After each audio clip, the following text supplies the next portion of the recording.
In the last 300 years, few events have changed the Western world as much as the American Revolution, and today, it's often seen as a brave fight for freedom against British control. Now, when we think about the American Revolution, we think of brave soldiers, wise leaders, and moments like the Boston Tea Party, George Washington crossing the Delaware. With that being said, let's dive into a new perspective on the American Revolution.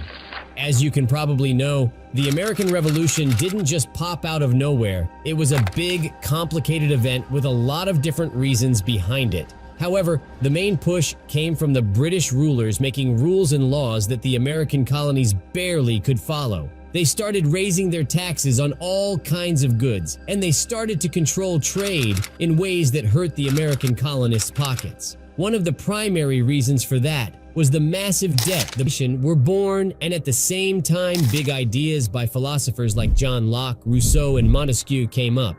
They spread the ideas of individual rights, social contract, and the belief that the governments existed to serve the people and not the other way around. So the mixture between the oppressive British policies and the ideas of enlightenment set the stage for a revolution that probably started out with good intent for the citizen, but then turned out worse than you thought. Officially, the American Revolution began in 1775. However, as we discussed before, the hatred has pent up for years. For example, with things like the Stamp Act of 1765 or the Tea Act of 1773. But the real Independence War and the Revolution started in April 1775, when an open conflict ignited at the battles of Lexington and Concord. During that time, the war saw pivotal moments like the Declaration of Independence on July 4, 1776, and the brutal winter at Valley Forge in 1777 and 1778. With the help of the French allies, the tide turned for the American history. By freeing themselves from the shackles of British suppression, it brought countless hurdles that made the newly formed nation worse in many ways, and also has brought up challenges for the United States they haven't thought about while they were fighting the glorious War of Independence. Following this patriotic triumph and the celebrated victory over British rule, the euphoria of independence got quickly overshadowed by a tumultuous aftermath and a ton of unforeseen challenges the newborn nation had to face.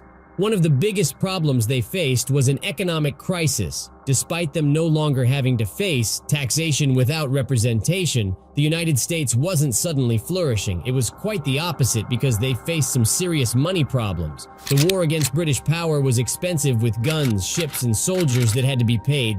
The US had borrowed heavily from other countries and even its own citizen, which put the country in deep debt. What made it even worse is that with no way of having a reliable income for the state, this made the entire debt situation even worse, and they weren't able to pay off what they owed to others. Then there was the economy itself. With the British connections gone, trade got pretty complicated since they had to figure out new trading partners and set their own new rules. And it wasn't smooth sailing at all, to say the least. Since most of the trade the US had before their independence was coming from Britain, they were lacking their most valuable partner.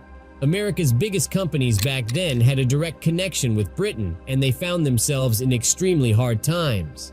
All of these problems triggered a kind of mini economic crash, with tons of businesses shutting their doors, people losing their jobs because they weren't needed anymore, and therefore families struggled to put food on the table. The cost of everyday items like milk, bread, or firewood became almost unpayable, and this caused the savings of people, if they had any, to shrink tremendously.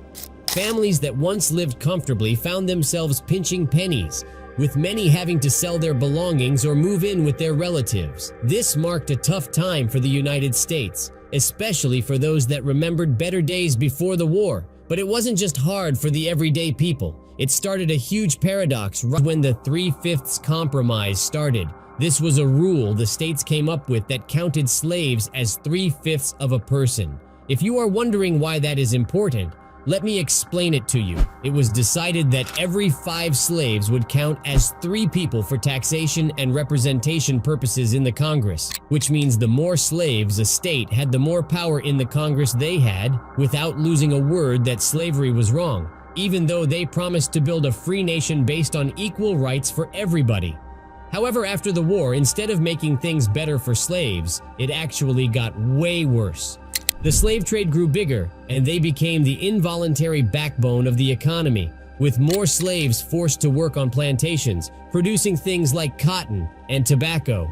And even though it somehow helped to solve the economic crisis, it created problems that lasted for a long time, created generations of suffering, and later down the road it laid massive tracks for a massive conflict that would then lead to the American Civil War. But the slaves weren't the only ones suffering from the new independence. The Native Americans, the original inhabitants of the land, were treated with huge injustice right after the independence was declared. Just imagine someone walking into your home and telling you it's theirs now. That's pretty much what happened to the Native Americans. When the US became its own country, the new leaders realized they needed more land, so they just kept on taking more and more land from the Native Americans, even if that meant that they had to break treaties and promises they'd made to them. As you can imagine, the Native Americans didn't take this lightly, and this led to the Northwest Indian War, where Native tribes and the newly formed American government got being threatened. The impact on these tribes was unimaginable, with many of them forced to move from lands they lived on for centuries. They lost their homes, their hunting grounds, and they had to find new ways to survive. But it didn't stop there, as the clash would reignite over and over again with the US expansion into the West. Today, it's estimated that just during the westward expansion of the US from 1830 to 1840, more than 70,000 Native Americans were relocated. Now, relocation in this case either means voluntary or forced, but we know today that thousands of Native Americans lost their lives because of that. This is something that is often forgotten in the big picture of the American Revolution, but their story and the way they were pushed aside is crucial to understanding that the American Revolution was not the promised independence for everyone. However, the people living in the country weren't the only ones facing huge issues.